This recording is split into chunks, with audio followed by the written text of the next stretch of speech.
할렐루야. 하나님의 은혜가 오늘도 함께하기를 간절히 바랍니다.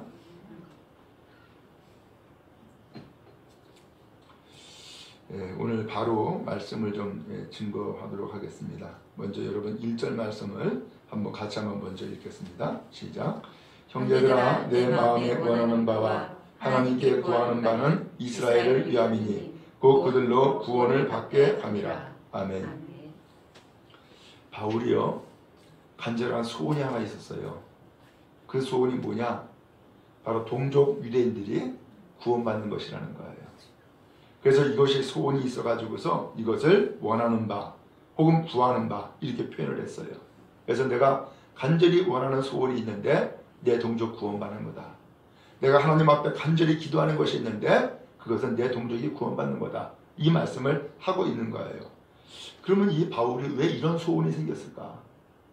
과거에 예수 만나기 전에 이런 소원이 있었을까요? 그때는 없었어요. 왜? 내가 유대인으로 살아가는 것, 바리새인으로 살아가는 것, 그것이 옳다고 생각했기 때문이었어요. 그런데 이 바울이 어느 날 예수를 만나죠. 예수를 만나고 보니까는 내가 예수는 가짜다라고 생각을 했는데 그 예수가 보니까는 가짜가 아니라 진짜인 거예요. 그 예수가 그리스도가 아니라고 생각을 했는데 예수 만나보니까는 그 예수가 그리스도이신 거예요. 그런데 나는 그렇게 예수를 만났고 나는 깨달았고 나는 구원받았고 나는 믿음으로 살아가는데 나의 동족 유대인이 아직도 있잖아요. 나의 동족 유대인 그리고 또한 바리새인들이 아직도 있잖아요. 근데 그들이 꼭 나의 옛날 모습이랑 똑같은 거예요. 나는 예수 만났고 나는 구원받았고 나는 변화가 되었는데 아직까지도 내 동족 유대인들, 내 동족 그 바리새인들은 내가 옛날의 모습을 그대로 가지고 있으면서 결코 변하지 않고 있는 거예요. 그러니까 안타까운 거예요. 그래서 이 안타까움이 넘쳐가지고서 이제는 이 바울이 간절한 소원이 된 거예요. 내 동족 유대인들이 구원받기를 원한다. 이게 소원인 거예요. 자, 그러면은 왜 그 유대인들이 그렇게 구원을 받지 못했을까? 그 유대인들이 구원받지 못한 이유는 2절에 보니까 그들에게 하나님에 대한 열심은 있다는 거예요. 그런데 뭐가 없다고요? 올바른 지식이 없다는 거예요. 열심은 있는데 올바른 지식은 없다는 거예요. 이게 문제라는 거예요. 바울은 나도 과거에 유대인이었고 나도 과거에 바리새인이었기 때문에 내 동족들이 무슨 열심을 가지고 있고 어떤 지식을 가지고 있는지 알고 있는 거죠. 그러니까 열심은 좋은데 올바른 지식이 아니다 라고 이야기를 하는 거예요. 그러면 도대체 올바른 지식이 아니다라는 것을 이야기했는데 올바른 지식이 아닌 것이 도대체 뭘까? 3절에 이렇게 말씀했어요. 한번 3절을 읽겠습니다. 시작.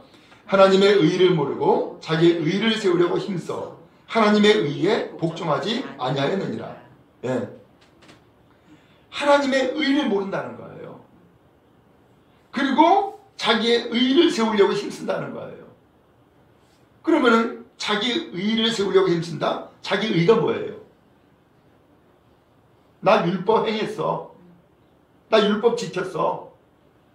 그렇기 때문에 난 구원받았어. 나는 하나님의 아들이야. 하나님의 자녀야. 라고 하는 자기의 의를 가지고 산다는 거예요. 자, 그러다 보니까는 하나님의 의에 대해서는 복종하지 않았다는 거예요. 자기의 의를 내세우다 보니까. 그 자기의 의가 뭐예요? 앞서 2절에서 하나님에 대한 열심을 있었다 그랬잖아요. 그 열심이죠. 자기의 의를 내세우는데 나는 이렇게 열심히 했어. 그래서 누가복음에 비유로 나와 있는 것처럼 거기에서 어떤 바리새인과 세리가 기도하잖아요. 그래서 바리새인이 기도할 때 뭐라 그래요? 나는 일주일에 2번을 금식하고 10의 1조를 드립니다. 나는 저 세리와 같이 죄를 범하지 않았습니다. 라고 하면서 자기의 의를 나타내고 자랑하잖아요. 그게 자기의 의예요. 그렇기 때문에 나는 이렇게 행했기 때문에 나는 완전합니다. 난 이렇게 행했기 때문에 난 구원받았습니다. 난 이렇게 행했기 때문에 하나님의 백성입니다. 라고 하는 자부심, 자기 자랑, 자기 의가 넘친 거예요. 그러면 하나님이 그걸 원했을까? 오늘 그렇게 하면 하나님과 바른 관계가 되어지느냐? 아니라는 거예요. 그건 하나님의 뜻을 모르기 때문에 그렇다는 거예요. 그래서 여기에 하나님의 의를 모르고라고 했는데 그 하나님의 의라고 하는 것은 어떻게 하면 하나님과 올바른 관계를 갖느냐라고 하는 그 바른 지식을 모르고 있다는 거예요. 어떻게 하면 하나님과 바른 관계를 갖느냐라고 하는 하나님의 뜻을 지금 모르고서 그렇게 행해왔다는 거예요. 그러니까는 하나님의 뜻에 복종해요? 복종하지 않아요? 복종하지 않는 거예요. 하나님의 뜻을 모르니까.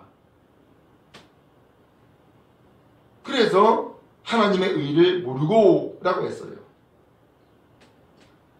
자, 그러면 이렇게 하나님의 뜻을 모르고 하나님의 의를 모르고 살아가는 그 유대인들, 그 유대인과 반하여서 4절에 이렇게 말씀했어요. 4절을 또 읽겠습니다. 시작. 그리스도는 모든 믿는 자에게 의를 이루기 위하여 율법의 마침이 되시니라. 아멘. 하나님께서 예수님을 이 세상에 보내주셨는데 그 예수님이 그리스도예요. 곧 구세주란 말이죠.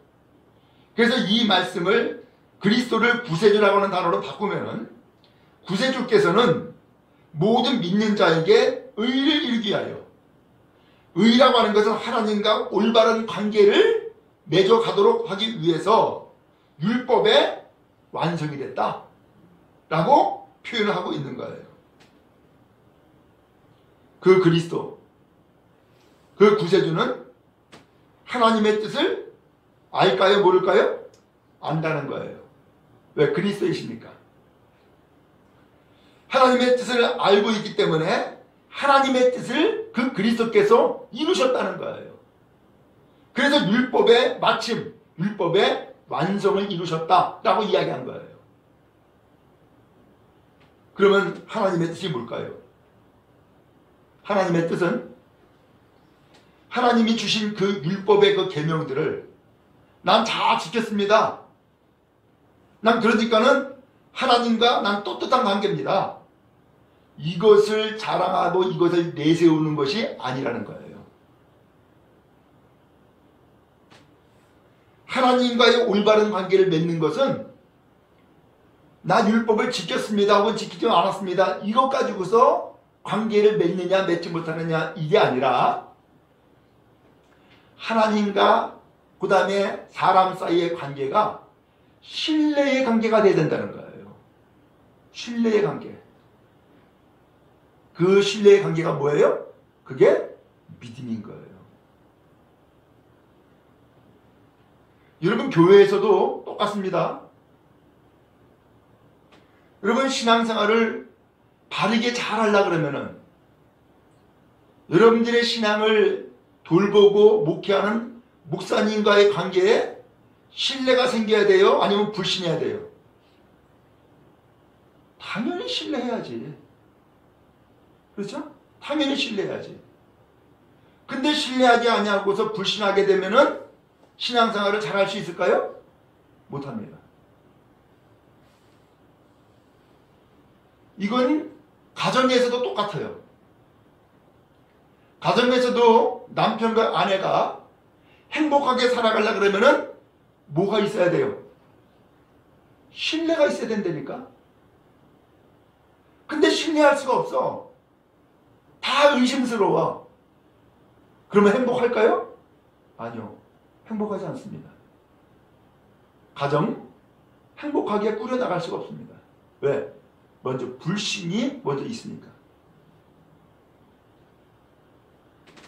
오늘 하나님께서는 예수 그리스도를 통하여서 하나님과 올바른 관계를 맺는 방법을 알려주신 것이고 그 하나님과 올바른 관계를 맺는 길을 먼저 보여주신 거예요.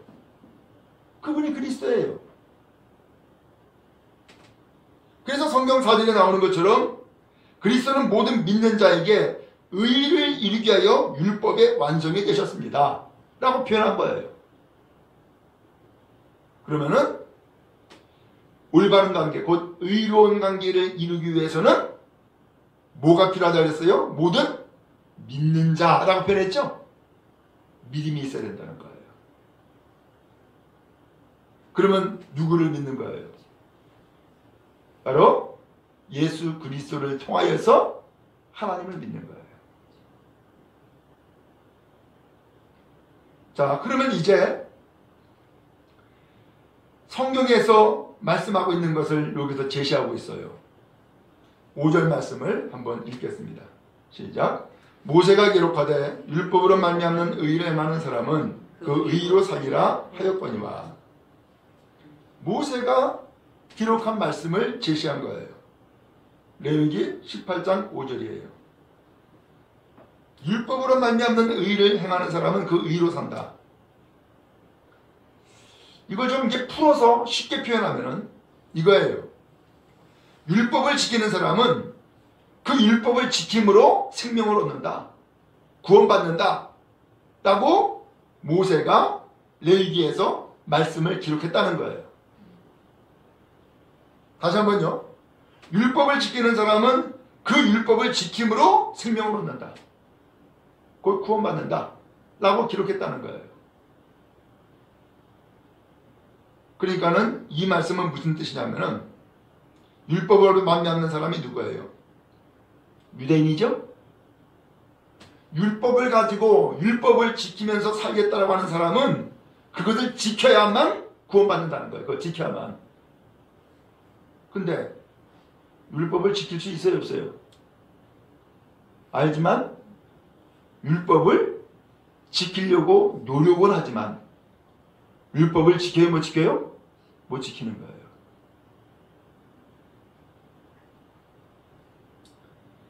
오늘 유대인이 이런 딜레마에 빠져 있다는 거예요.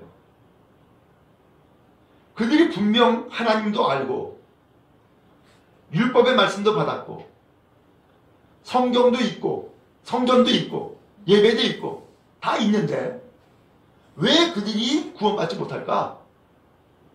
그것은 하나님의 의를 이루는 방법, 하나님의 뜻을 지금 착각을 하고 있다는 거예요. 하나님과 올바른 관계는 나 이거 지켰어요?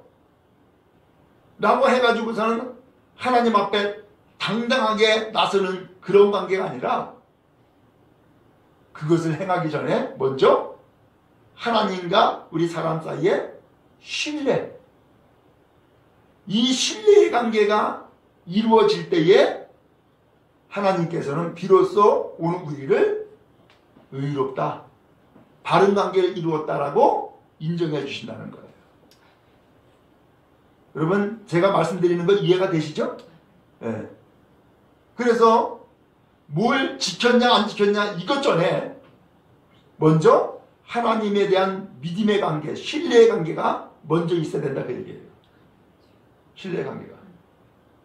근데 그 유대인들은 하나님에 대한 이 신뢰의 관계는 없고 그냥 행동의 결과만을 가지고서 나 율법 이 조항 지켰어 못 지켰어 이것 가지고서 하나님과의 관계를 맺어보려고 노력하고 있고 그렇게 수고하고 있다는 거예요. 그러니까 하나님과 관계가 먼저 올바로 되어 있지 않으니까 구원받지 못한 이유가 바로 거기에 있다는 거예요. 그런데 5절에서는 율법으로 말미암는 의를 행하는 사람이 이렇게 표현했는데 6절에서는 반대로 믿음으로 말미암는 의는 이렇게 표현을 했어요. 자, 5절에서는 율법으로 말미암는 의라고 표현했는데 6절에서는 믿음으로 말미암는 의는 이렇게 표현했어요. 그래서 앞에서는 율법으로 말미암는 그 관계에 대한 설명을 레위기 18장 5절에 있는 모세의 기록한 말씀을 가지고서 설명을 했다면은 이제 6절에서는 믿음으로 말미암는 의는 하면서 바울 사도가 설명을 하는 거예요.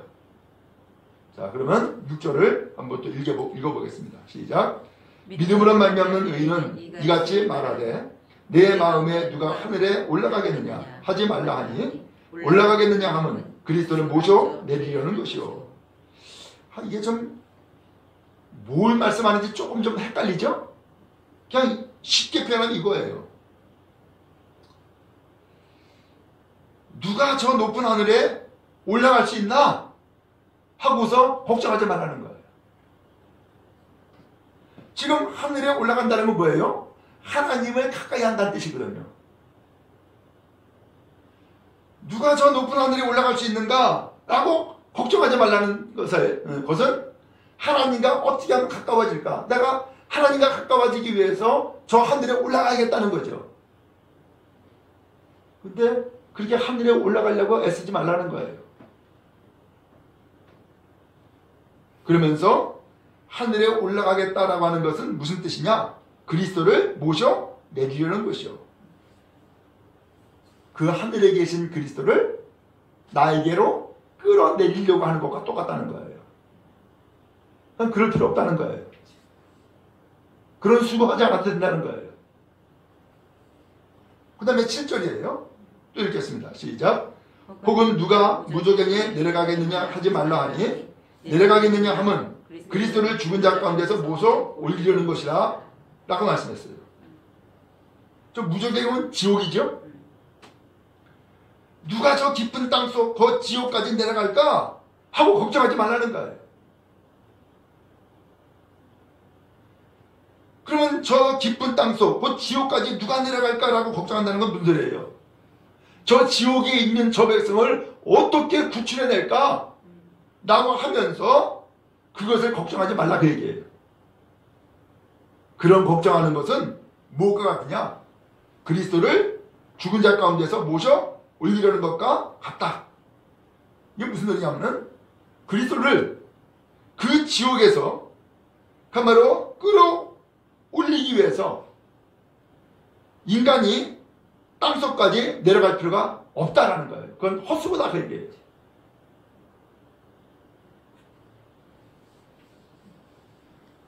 오늘 지금 6절 7절에서는 뭘 말씀하고 있느냐? 인간이 그리스도를 끌어내리려고도 할 필요 없고 인간이 그리스도를 끌어올리려고도 할 필요 없다. 그다 헛수고다 그 얘기예요. 그러면서 이 이야기를 왜 하느냐? 6절 첫마디가 뭐라고 되어 있어요? 믿음으로 말미암는 의는. 믿음으로 말미암는 의라고 하는 것은 하면서 이 두 가지를 설명한 거예요. 비유를 들어서. 그러면서 8절로 넘어가요. 시작. 그러면 무엇을 말하느냐? 말씀이 내게 가까워 내 입에 있으며 내 마음에 있다 하였으니 곧 우리가 전파하는 믿음의 말씀이라. 아멘.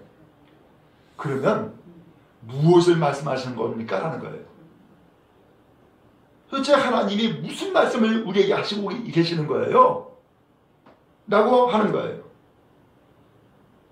그러면서 하는 말씀이 내게 가까워 내 입에 있으며 내 마음에 있다 하였다 라고 했다는 거예요. 신명기 30장 14절에 있는 말씀이에요. 뭐가 있다고요? 말씀이 어디에 있다고요? 내 입에 있다. 그 다음에 또 하나 말씀이 어디에 있다고요? 내 마음에 있다. 그러면서 표현하기를 이것이 곧 우리가 전파하는 믿음의 말씀이다 라고 했어요. 그리스도를 끌어올리려고도 할 필요 없고 그리스도를 끌어내려고도 할 필요 없는데 왜 그러느냐? 말씀이 있지 않냐라는 거예요. 말씀이 있지 않느냐. 오늘 그 말씀이 나의 입에 있고 그 말씀이 내 마음에 있지 않냐라는 거예요. 이미 하나님은 그 말씀을 우리에게 주지 않았냐라는 거예요. 그러면서 바울 사도는 지금 말씀을 말씀하고 있어요. 말씀. 말씀이 곧 하나님이죠. 말씀이 곧 예수님이죠. 말씀이 너희 마음에 이미 있지 않느냐? 말씀이 이미 너희 입에 있지 않느냐? 라고 하면서 믿음의 말씀이 있다는 거예요. 믿음의 말씀. 믿음의 말씀. 그러면 그 믿음의 말씀이 도대체 뭘까? 9절이에요. 시작. 내가 만일 내 입으로 예수를 주로 시인하며 또 하나님께서 그를 죽은 자 가운데서 살리신 것을 내 마음에 믿으면 구원을 받으리라. 아멘. 내 입에 있다, 내 마음에 있다라고 했는데 그러면 만약에 입으로 예수님은 주님입니다, 예수님은 나의 구세주입니다 라고 시인하면, 또 하나는 하나님께서 그 예수님을 죽으신 가운데서 다시 살리신 것을 네 마음에 믿으면 뭘 받는다고요? 구원받는다는 거예요. 마음으로는 하나님이 예수님을 살리셨습니다. 그 하나님이 예수님을 살리셨는데 그 예수님이 그리스도입니다 라고 하는 것을 내 마음에 믿으면, 그 다음에 내 입으로 예수님은 나의 삶, 나의 인생의 구세주입니다 라고 하는 것을 시인하면 그 사람은 뭘 받는다고요? 구원받는다는 거예요. 결국은 오늘 하나님과 우리 인간 사이의 관계를 올바른 관계로 맞아 나가야 되는데, 그 올바른 관계는 내 마음에 있고 내 입에 있다는 거예요. 그래서 마음으로는 어떻게 하라고요? 믿어라. 입으로는 뭐 하라? 시인해라. 그러면 구원받는다라는 거예요. 아, 그러네요. 그러므로 마음으로 아무리 믿어도 입으로 시인하지 않으면 안 되겠고요. 입으로는 시인을 해도, 입으로는 주여 주여 해도 마음으로는 믿지 않으면 안 되겠네. 그래서 예수님께서 뭐라고 그랬어요? 너희가 주여 주여 하지만, 그러면서 예수님께서 책망했잖아요. 네? 입으로는 주여 주여 하는데 실제로는 예수님을 주님이라고 영접하지 않는다는 거예요. 입으로만 주여 주여 한다고 구원받는 게 아니라는 거예요. 뭐가 필요한 거예요? 마음으로 믿어야 되는데, 신뢰해야 되는데 신뢰가 없다는 거죠. 그럼 여러분들은 이미 구원받은 하나님의 자녀인 줄로 믿습니다. 왜요? 마음으로는 믿었어. 입으로는 시인했기 때문에. 그렇죠? 오늘 이것이 구원이에요. 그러면 여러분 진실로 내 마음에 예수님을 신뢰하고 믿었다면, 그리고 그 예수님을 나의 구세주로 입으로 신뢰했다면 주의 구원이 여러분에게 임하신 줄로 믿습니다. 그리고 이 놀라운 은혜, 이 놀라운 사실을 여러분들이 확실하게 깨닫고 있고 알고 있다면 하나님 앞에 감사하며 영광 돌리는 여러분 되어지기를 주님의 이름으로 축원합니다. 다시금 이 말씀을 정리해 주었어요. 10절에 보니까 사람이 마음으로 믿어 의에 이르고 입으로 시인하여 구원에 이르느니라. 마음으로 믿으면 의에 이르고 하나님과 올바른 관계가 되어지고, 입으로 시인하면 죄악에서 오늘 우리를 건져주신다는 거예요. 구원받는다는 거예요. 오늘 그런데 안타까운 것은 지금 이 유대인들은 바로 이 하나님의 관계를 올바르게 맺는 방법, 이 길이 이미 하나님 앞에서 주어져 있는데 그걸 모르고 여전히 율법 조항에 매여가지고서 그 율법 조항을 지키면 하나님과의 관계를 올바르게 이룰 수 있다라고 오해를 하고, 그 율법에, 그 다음에 그 율법을 지키느냐 못 지키느냐 여기에 여전히 매여 있다는 거예요. 그러니까 바울 사도가 볼 때는 어때요? 답답한 거예요. 안타까운 거예요. 여러분, 교회를 다니는 사람 가운데서도 그런 사람이 있습니다. 착하게 살면 천국 가지 뭐, 이렇게 이야기를 해요. 그건 진리의 말씀이 아닙니다. 착하게 살아가는 것은 도덕적인 것이고 윤리적인 거예요. 그것이 영혼 구원과 연결되는 것은 아니에요. 근데 이 하나님의 진리를 알지 못하다 보니까 그냥 착하게 살면 구원받는다 라고 생각을 하고, 착하게 살면 천국 간다라고 그렇게 착각을 한단 말이죠. 오늘 인간의 행동, 인간의 수고, 인간의 노력으로 하나님과의 관계를 이루는 것이 아니고 구원받는 것이 아니란 말이죠. 근데 이 유대인들은 여전히 그러고 있다는 거예요. 그러다 보니까는 예수님 곧 그리스도께서 하나님의 뜻을 이루기 위해서 이 땅 가운데 오신 것을 유대인들은 받아들여요? 받아들이지 못해요? 받아들이지 못하는 거야. 그러니까 예수를 그저 그냥 죽이려고 그러고 배척하고 했던 거예요. 근데 바울도 사실은 과거에 그랬어요. 그게 바른 것인 줄 알고. 근데 그런 바울에게 놀랍게도 그 예수께서 찾아오신 거예요. 그 예수님이 하나님의 아들이시고 그리스도이신 것을 확실하게 나타내 보여주신 거예요. 바울은 거기서 꼬꾸라지고 마는 거예요. 그리고 또 그의 인생을 예수님은 그리스도다 라고 하는 것을 증거하는 일에 인생을 걸어버리죠. 왜? 보화를 발견했으니까. 보물을 발견했으니까. 그리고서는 인생 후반전을 살아가고 있게 되어진 거예요. 그래서 지금도 바울은 로마 감옥에 있지만은 그 로마 성도들을 향하여서 늘 마음 가운데 안타까운 것은 그 로마 교회에 유대인도 있고 이방인도 있잖아요. 근데 이 유대인들이 교회를 다니면서도 불구하고 여전히 율법 얘기하고 있단 말이에요. 이방인들은 그 율법이 없다 보니까는 주눅 들어가지고 그리고 또 있단 말이에요. 바울이 볼 때는 이 두 사람 다 안타까워. 유대인도 안타까웠고 이방인도 안타깝고. 그래서 하나님의 의는 그게 아니야. 하나님 앞에서 구원받는 길은 그게 아니야 라고 하는 것을 이 말씀을 통해서 알려주고 계시는 거예요. 여러분 오늘날도 신앙생활 할 때에 성도들이 이 두 가지 부류로 나눌 수도 있어요. 아, 나는 교회 오래 다녔어. 연도 자랑이에요. 그래서 우리 조상적부터 예수 믿은 가문이야 라고 할 수 있어요. 그러면 그것이 구원의 길이냐? 아니에요. 신앙의 좋은 전통이긴 하지만은 좋은 영향력을 받고 있긴 하지만은 그게 구원의 길은 아니에요.